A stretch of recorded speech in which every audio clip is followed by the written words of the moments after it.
Une autre valeur à suivre, alors là pour le coup c'est à l'inverse, une forte baisse, Valneva. Valneva avec cette douche froide aux États-Unis, le coup près est tombé, il est complètement inattendu, très brutal. Il se trouve que les autorités sanitaires américaines suspendent le vaccin anti-chikungunya sur le territoire américain. Pourquoi ? Parce qu'il y aurait des effets indésirables équivalents à la maladie elle-même. Pour un certain nombre de patients, ce titre Valneva perd un peu plus de 22% aujourd'hui, Bertrand.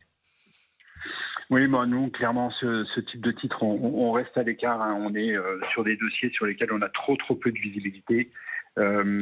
Toujours des dossiers qui sont en perte, d'un point de vue résultat opérationnel.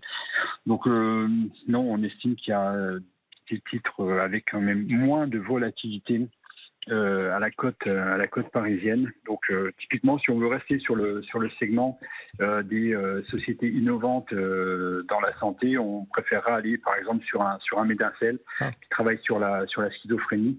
Oui, j'ai entendu Eric Ben qui en parlait tout à l'heure. Je me disais, vous êtes le deuxième à la proposer. Je suis aligné avec Eric sur le coup là.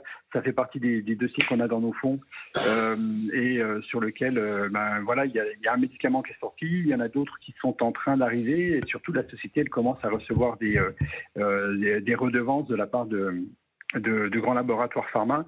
Donc, là, on est break-even. Une société qui commence à engranger des résultats, puis surtout avec des médicaments qui sont déjà sortis. Donc, c'est un profil qui nous paraît plus sûr, avec un peu plus de visibilité quand même. Antoine. Oui, mais là aussi, une histoire de recovery à jouer, parce que c'est vrai que c'est une des rares sociétés de ce genre qui a intégré le SBF 120, donc elle a pas mal de visibilité. C'est vrai que c'est un peu compliqué boursièrement, parce qu'on voit, ils gagnent quasiment 30% en 6 mois, mais parallèlement, ils perdent 4% sur un an, donc ça fait un peu le yo-yo. Oui. Maintenant, c'est le genre de dossier à regarder de près.